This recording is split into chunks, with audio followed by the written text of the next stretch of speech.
The title fight discussions are over. The breakdowns are in the books. If you haven't seen them already, please be sure to go check those out here on the channel. But now we get into the rest of UFC 311, and it starts in the featured bout of the evening, a light heavyweight #1 contender match between two former champions, Jiri Prochazka and Jamahal Hill. While light heavyweight hasn't been as stacked and deep over the past few years as it used to be way back in the day, I will say that amongst the top, right around number 8 Khalil Rountree to the champion Alex Pereira, it is filled with a bunch of very fun fighters, very entertaining fighters, a lot of guys that are kill or be killed, that go out on their shield and look for the big time finishes, and look no further than Jiri Prochazka, the former champion, and Jamahal Hill, the Contender Series alum and former champion. Jiri Prochazka immediately took the UFC light heavyweight division by storm when he made his debut back at UFC 251 in July of 2020 by knocking out the former title challenger Volkan Oezdemir. He would then go on to have an absolutely insane war that I still remember watching with my friends to this day against Dominic Reyes, where he would finish him with the spinning back elbow, one of the most devastating KOs of 2021. And after starting 2-0 in the UFC with 2 knockouts, he would earn a shot to fight for the title against Glover Teixeira at UFC 275 in June of 2022 in a fight where Jiri Prochazka would secure the submission victory with just 28 seconds remaining in a fight where he was down on the scorecards. Unfortunately, Jiri Prochazka would suffer a devastating shoulder injury that would sideline him from June of 2022 until November of 2023. He would have to relinquish the title. And before I get into the rest of Jiri Prochazka leading into this UFC 11 bout, we have to pause right there, because after his relinquishment of that title following his injury in late 2022, that is where Jamahal Hill entered the title discussion. Jamahal Hill is a 2019 Dana White Contender Series alum and became the first ever fighter from the show's history to become a UFC champion, and en route to doing so, he would tally off 3 consecutive victories after his first UFC loss to Paul Craig, where he would suffer a dislocated elbow. He would knock out Johnny Walker and Thiago Santos and Jimmy Crute. And in January of 2023, fighting for a vacant title due to 1, Jiri Prochazka's injury, and 2,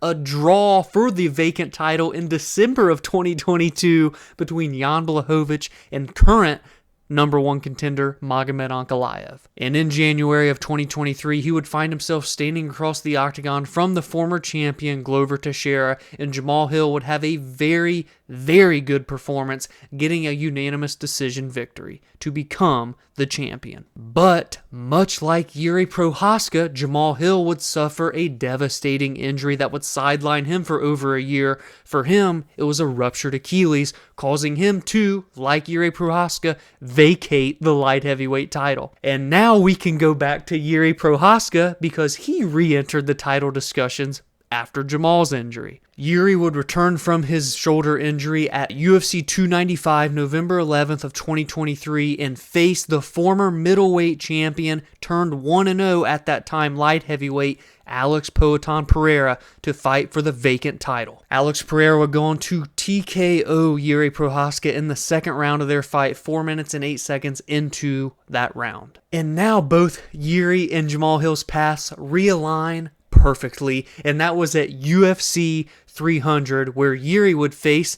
Alexander Rakic and have an incredible back and forth war before getting the finish in the second round. And that very same night, upon Jamahal Hill's return from his Achilles injury, he would come right back into the title fight picture and face Alex Pereira. This would be Alex Pereira's first attempt at defending his light heavyweight title and Jamahal Hill's attempt to become a 2-time champion. We would see Jamahal Hill get knocked out in just 3 minutes and 14 seconds after the very memorable moment where he accidentally kicked Alex Pereira in the groin. Herb Dean tried to step in, Alex Pereira pushed him to the side, and then proceeded to knock Jamahal Hill out within the next 20 seconds. And that is the last time that we have seen Jamahal Hill fight. Now, he was slated to face at one point or another Khalil Rountree, then a lot of things changed in 2024. He fell out. Khalil Rountree ended up fighting for the title. At one point, Anthony Smith's name was in there. Carlos Alberg's name was in there. It was a whole hosh-posh of things at UFC 303. And boy, the stories just keep connecting, because at UFC 303, we would see Jiri Prochazka on short notice challenge Alex Pereira for the rematch and for the light heavyweight title. but Jiri would fall to 0-2 and again get knocked out in the second round, but this time just 13 seconds in via head kick from Payton. So now here we are, UFC 311, all of these storylines that have kind of tied Jiri and Jamahal Hill together, and now they will stand across the cage from one another and face off for what is pretty much a number one contendership fight. And both of them are coming off of title fight losses to Alex Pereira, the number 3 ranked pound-for-pound fighter in the world, who after beating both of them would defend his title a third time in 2024 by knocking out Khalil Roundtree. And while it seems all but certain that Magomed Ankalaev is the next number one contender for Alex Pereira's throne, and as a matter of fact, I believe it's going to be announced on the UFC 311 broadcast this weekend, if not sooner. You know how fight news goes in this game. Once something goes out, it's out there. I say that because Alex Pereira had mentioned on Instagram that news is coming and to stay tuned. So I think what better time to announce a light heavyweight title fight than at UFC 311, where you have the next man up in Jiri Prochazka or Jamahal Hill. So it is a very high stakes bout here in the featured bout. Two guys that are known to get big time finishes. Jamahal Hill has 7 wins by knockout in his 12 professional victories. Jiri Prochazka has 29 victories by stoppage out of 30, and 26 of those 29 are by way of knockout, and both gentlemen have been finished in every single one of their losses. This fight will not go 15 minutes. This fight will end by way of knockout, but who will it be? Who will get the winner of Alex Pereira and Magomed Ankalaev? Will it be Jiri Prochazka or will it be Jamahal Hill? Either way, both gentlemen are looking to become 2-time champions. Next, we go to a very intriguing fight on the main card in the lightweight division between the number 9 ranked Beneil Dariush and the number 10 ranked money man Renato Moicano. Beneil Dariush will enter this fight January 18th, 2024, almost 10 years to the day from his UFC debut that went down January 15th of 2014, where he would get a submission victory in the first round. In Beneil's 10-year career in this lightweight division, we've seen him tally off a 5-fight win streak, and we've seen him tally off an 8-fight win streak, but never got the opportunity to face the champion for a lightweight title. The 8-fight win streak that I mentioned would come from November 20 of 18 until October of 2022. The very final fight on that win streak was to Mateusz Gamrot, that all but solidified Beneil as a true number one contender, right? But no, the UFC had other plans and instead put him in with Charles Oliveira, Oliveira's first fight post losing the title to Islam Makhachev in the end of 2022. And this was all but guaranteed to be a number one contender fight. Finally, if Beneil could just win, he would get the fight for the title. But Charles Oliveira would get the first round TKO 4 minutes and 10 seconds into the fight, setting back and getting rid of that insane win streak that Beneil was once on. And in December of 2023, less than 6 months later after losing to Charles Oliveira, Beneil Dariush would take on Arman Tsarukyan, who's fighting at UFC 311 for the championship, and would get knocked out again, and once again in the first round. This time, it only took 64 seconds for Arman Tsarukyan to get the biggest statement win of his career. So at one point, Beneil Dariush was on an 8-fight win streak, and now he enters UFC 311 on a 2-fight losing streak, taking on the surging Renato Moicano, a battle of two opposite career trajectories. Moicano has won 4 consecutive fights and 5 of his last 6 overall, with the only loss coming on 72 hours notice after flying across the world and going 25 minutes against former champion Rafael dos Anjos at UFC 272 back in March of 2022. But since then, Moicano has went on this 4-fight win streak, 3 of them by way of stoppage, and it's against Brad Riddell, it's against Drew Dober, it's against Jalen Turner in one of the best comebacks of 2024, and it was against Benoit Saint-Denis in enemy territory in Paris, France, in a fight that Renato absolutely dominated up until getting the finish via doctor stoppage at the end of the second round. There's no shot that this fight is going to be boring, and to be quite frank, there's too much at stake. Beneil Dariush could essentially be fighting for his career at this point in the UFC, and I don't think there's any chance that this fight is going to be boring because, quite frankly, there's too much at stake. For Beneil Dariush, can you really risk going on a 3-fight win streak in year 10 of your UFC career? And for Renato Moicano, someone who prior to this 4-fight win streak was known for winning a couple, then losing a couple, winning one, losing one, so on and so forth. He doesn't want to take a loss and set himself back. He instead wants to capitalize on all of this momentum that he has built over the last 10 years. Opening up the main card is a fight that is very interesting. It has a lot of different outcomes that I feel that we could see. It is in the middleweight division between Kevin Holland and Reinier De Ridder. Kevin Holland will enter this fight at UFC 311 having lost 3 of his last 4 fights. His lone win in that time was a finish last year at UFC 299 against Mikhail Oleksiejczuk, and his losses, Roman Dolidze at UFC 307 in a fight that would get stopped in the corner after the end of round 1, a decision loss to Michael Venom Page in his UFC debut where MVP looked truly unbeatable on the feet that night, and prior to that, in September of 2023, a fight against Jack Della Maddalena in the welterweight division, someone who's currently slated in the top 5 and 1 win away from challenging for a title. He's taking on Leon Edwards at UFC London in the main event. In that fight with Jack Della Maddalena, down at 170 pounds, the weight class that I still believe to this day Kevin Holland belongs in more, was a split decision where one judge gave Kevin Holland the fight. And at this point, Kevin Holland, we know, or I should say we never know, as a matter of fact, what to expect from him, because some nights he is on and looks like one of the best fighters in the world, no matter what division it is, and other nights it looks like he just doesn't want to be there. But I'll tell you this right now, no one wants to give the fans what they want to see more than Kevin Holland. He puts game plans to the side, to his detriment more often than not, in an attempt to entertain us, the fans, with exciting fights. And he even said it in the podcast with Demetrius Johnson this week. He may just show up and decide to listen to his coaches and their game plan and fight seriously, or he may decide not to listen and just go out and try and put on a show. But against someone as slick and dangerous in the submission realm as Reinier De Ridder, I'd say that Kevin Holland should go with the former and follow a game plan. Reinier De Ridder is the former 2-weight world champion in one, and he is 34 years old, 18-2 overall, with 16 finishes,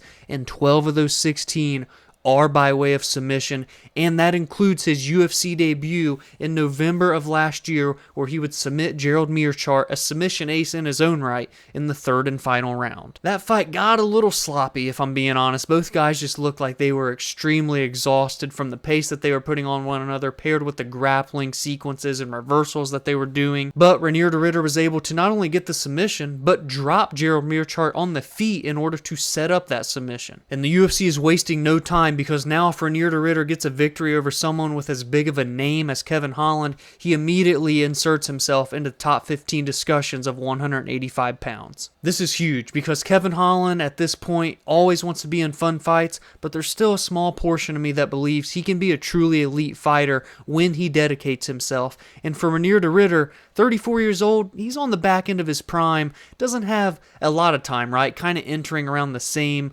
age range that Michael Chandler did from Bellator when he joined the UFC. So maybe he's not here for a long time, he's here for a good time. But Reinier De Ridder, don't doubt for a second that if he wins here, the UFC will look to fast-track him just a bit more in this middleweight division. The prelim headliner will feature the undefeated 26-year-old phenom Payton Talbott taking on the seasoned veteran Raoni Barcelos. Payton Talbott is a 2023 Dana White Contender Series alum where he got a decision, but enough to earn him a contract, and he is now 3-0 in his young UFC career, all 3 victories by way of stoppage. In his 9-fight professional career, he has 8 wins by way of finish overall, and as I said, all 3 of them in the UFC so far. He really looks like he could be the future of this 135-pound bantamweight division. A win here against Barcelos, I believe, puts him probably 1 win away, maybe even right into the mix of challenging a number 15 or higher ranked fighter next, if I'm being quite honest with you. I think his skill set, his personality is a bit unique and different. He's not like flashy and flamboyant and trash talking on the mic, but there's just something about him that I think people are going to gravitate toward him. He has a YouTube channel that seems to be pretty popular. The UFC has a grasp on when they know people are going to be something more than others, and I believe they're going to see that here with Payton Talbott in a victory in a featured prelim spot on a numbered card like UFC 311 will probably put him over in the eyes of the UFC brass. But I don't believe it will come easy, and if it does, then oh my goodness, his ceiling is even higher than I thought, because Raoni Barcelos is a very seasoned veteran, been in the UFC since July of 2018, and been in some absolute wars, and has welcomed a lot of newcomers and a lot of prospects like Umar Nurmagomedov, like Kyler Phillips, like beating Said Nurmagomedov in December of 2019. He's welcome to any and all challengers, and while yes, he did beat Said, he did lose to Kyler and Umar, but he's not going to stray away from a dogfight. And he's coming off of a victory in 2024, his only fight of the year, where he got a submission in the third round over Christian Quinones. All in all, I do believe that being 11 years younger in Payton Talbott, his quickness, his speed, his sharpness, I think will be too much to handle for Barcelos. But like Noah and I always used to talk about, and like I still talk about to this day, we like to see young, shiny prospects be battle tested, and I think this could be that moment for Payton Talbott. He's made it look easy so far through 3 UFC fights, but now he takes on someone with a lot more experience, more than double that in the UFC, and as a professional overall, this could be the moment where Payton Talbott has to face maybe just a little bit of adversity, and how will he look when he has to get through it. We have a fight between two top 10 heavyweights on the prelims of this UFC 311 card that is absolutely getting overlooked. It is the number 6 ranked Jailton Almeida versus the number 7 ranked Polar Bear Serghei Spivac. The 33-year-old 2021 Dana White Contender Series alum Jailton Almeida was the roar of the heavyweight division in 2022 and 2023, even in the light heavyweight division. He started his UFC career with 5 victories, all 5 by stoppage, and got a very dominant decision over Derek Lewis. He had essentially fast-tracked himself to a number 1 contendership fight against Curtis Blaydes at UFC 299, but that is where the momentum would be halted. The veteran Curtis Blaydes, who would go on to challenge for a title after beating Jailton Almeida, was just too much to handle for the young Brazilian at that time. Curtis would stop Jailton in the second round via elbows from the clinch. But to be fair, in that first round, Jailton Almeida took Curtis Blaydes down like 27 times. But I appreciate that Jailton Almeida didn't let that loss linger on him from Curtis Blaydes, and less than 3 months later would fight June 1st at UFC 302 and bounce back immediately with a victory and finish over Alexander Romanov in less than 2.5 minutes. And he will be taking on the Polar Bear Serghei Spivac, who has won 4 of his last 5 fights and is coming off of avenging a loss to Marcin Tybura. He finished him in their main event last year in just 1 minute and 44 seconds. Since that loss to Marcin Tybura in 2020, that Serghei Spivac would avenge in 2024, he would only lose 2 other times and rally off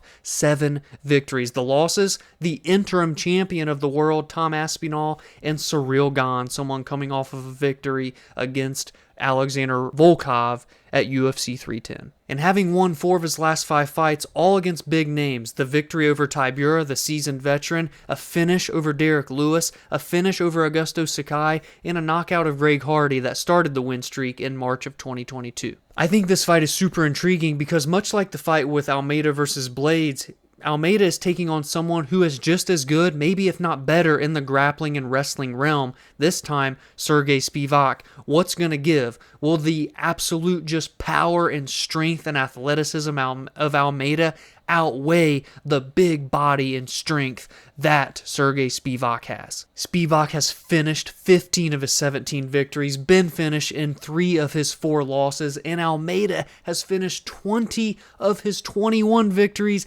and been finished in 2 of his 3 losses. The big boys are clashing, and again, number 6 versus number 7 in a heavyweight division that is pretty open when you're talking the title talks. Obviously, we don't know what's going on with Tom and John and everything in between, but the winner here, in my opinion, needs one more win after this, and they're right there, ready to challenge for the title. We've got a potential banger on our hands in the middleweight division as Zachary Reese is taking on short notice replacement Azamat Bekoev. Zachary Reese is a 2023 Dana White Contender Series alum, a former Fury FC champion. He's 2-1 in the UFC thus far. He lost his debut to Cody Brundage after getting slammed and knocked out when his body hit the canvas, but has righted the wrong since then then his only professional loss. He's won back-to-back fights, a 20-second finish over Julian Marquez, and a decision win over that dog that is Jose Medina. Overall, he's 8-1 with 7 finishes, only gone the distance that one time, and it was against Medina. He's 30 years old, right in his prime, and the UFC newcomer and short notice replacement Azamat Bekoev is 18-3 with 14 of his 18 victories coming by way of stoppage, 29 years old, and a 4-fight LFA alum. Azamat is replacing Cedric Dumas, but even though he is the short notice guy taking on someone that is ultra dangerous in Zachary Reese, he is the pretty heavy betting favorite. Will there be an upset in this one, or will Azamat make good on his short notice UFC debut? Next up is another short notice replacement fight that I covered on Monday's recap podcast episode. Bogdan Guskov, the number 13 ranked light heavyweight, was originally slated to take on the highly ranked Johnny Walker. Johnny Walker had to withdraw from this fight, and in steps PFL veteran Billy Elekana. Billy would go 2-1 in his LFA career from December 2021 to July of 2022, then fight for the PFL in 2023 and go 2-0. One of those victories would come on the Challenger Series, the Dana White Contender Series version of the show that PFL has, and the other would come on the undercard of a PFL playoff card. Both of those wins were by way of decision. Then he also picked up a victory in 2024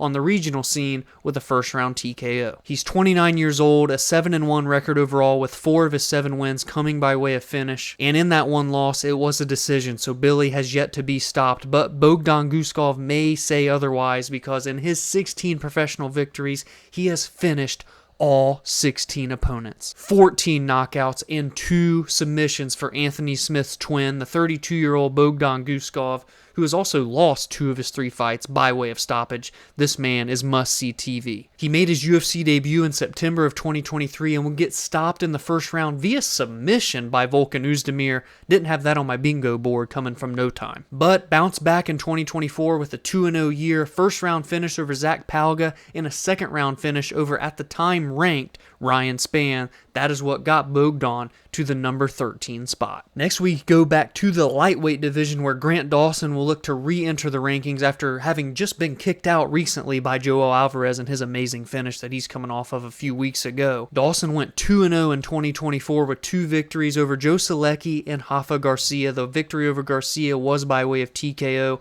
and suffered his first UFC loss near the end of 2023 in a main event where Bobby Green would knock him out in just 33 seconds. So Dawson has showed that he wouldn't hang his head low off of that loss, has bounced back, went 2-0, now will look to make it 3 consecutive victories, this time taking on the 39-year-old longtime UFC veteran Diego Ferreira. And while he may be 39 years old, Diego is actually coming into this fight at UFC 311 on a 2-fight win streak, both of them by way of KO TKO. In 2024, he beat Mateusz Rebecki, and in 2023, he knocked out Michael Johnson. This 2-fight win streak that he is on would come after a near 2-year hiatus where he had a 0-3 2021. So after the much-needed rest and break, Diego has proved that he is still very dangerous, even at 39 years young. This will be Diego's 10th year in the UFC, having made his debut back in June of 2014, and he has shared the octagon with some of the best of the best at lightweight: Beneil Dariush, Dustin Poirier, Olivier Aubin-Mercier, Anthony Pettis, Beneil Dariush a second time, Gregor Gillespie, Mateusz Gamrot. I mean, he's been in there with a lot of high-level guys, and not saying Grant Dawson hasn't. I think he has proven himself and has been battle-tested enough, but still, this could be an uphill climb for Dawson. On the early prelims, we have something pretty rare these past couple of years, and it's ranked bantamweights in the women's division taking on one another. It's the number 9 ranked Karol Rosa and the number 13 surging Ailin Perez. Karol Rosa is coming off of just a 1-fight 2024 where she would get a victory via decision over Pannie Kianzad, but that comes after a busy 2023 where she fought 3 times, having only won one of those bouts. The win was sandwiched against Yana Santos between a loss to Norma Dumont and a Fight of the Year contender against Irene Aldana. And from October 2nd of 2021 to present day, she has been trading wins, losses, win, losses, win, losses. So, technically, being that she won in 2024, she is set to lose this fight to Ailin Perez, but the betting odds didn't look into that because she is north of a -200 favorite, which is very surprising to me. And while yes, I realize that Karol Rosa has been in there with some of the best ladies in this women's bantamweight bantamweight division over the past years, Ailin Perez is surging for a reason. She is 4-1 in the UFC with 4 consecutive victories, none bigger than a first-round submission in September of last year. She's 30 years old, right in her prime, 11-2 overall, with 6 of her 11 victories by way of stoppage. And again, I realize that the competition is a huge discrepancy here, but Ailin Perez at these type of odds, I may just have to take a stab at. She's the new fresh blood of this women's bantamweight division.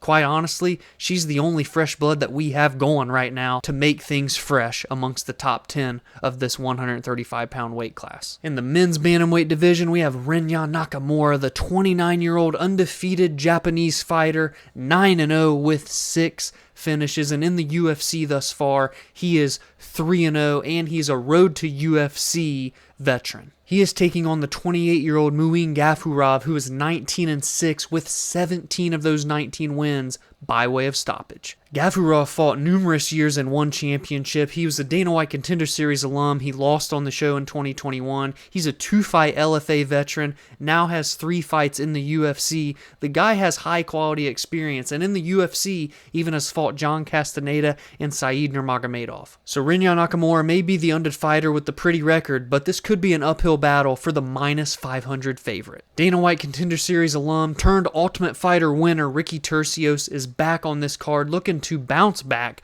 from his June 2024 loss to Raul Rosas Jr., his first fight since November of 2022. He is taking on Bernardo Sopai, who was on the receiving end of one of the most devastating knockouts in 2024, a flying knee from the hands of Vinicius Oliveira. That was Sopai's UFC debut, but he does come into this fight with an 11-3 record overall, has 10 of his 11 wins by stoppage, and he's only 24 years old. And rounding out the card, the first fight of the night, well, it features a ranked flyweight, and that is Tagir Ulanbekov, fighting out of the same camp as Islam Makhachev and Umar Nurmagomedov, and coached by Khabib. Tagir is 15-2 overall, and his only loss in the UFC was to Tim Elliott. That was in March of 2022. Outside of that, he's 4-1 overall in the promotion, but has not fought since December of 2023, where he submitted Cody Durden. He is taking on the 8-0 undefeated 28-year-old Clayton Carpenter, who is 2-0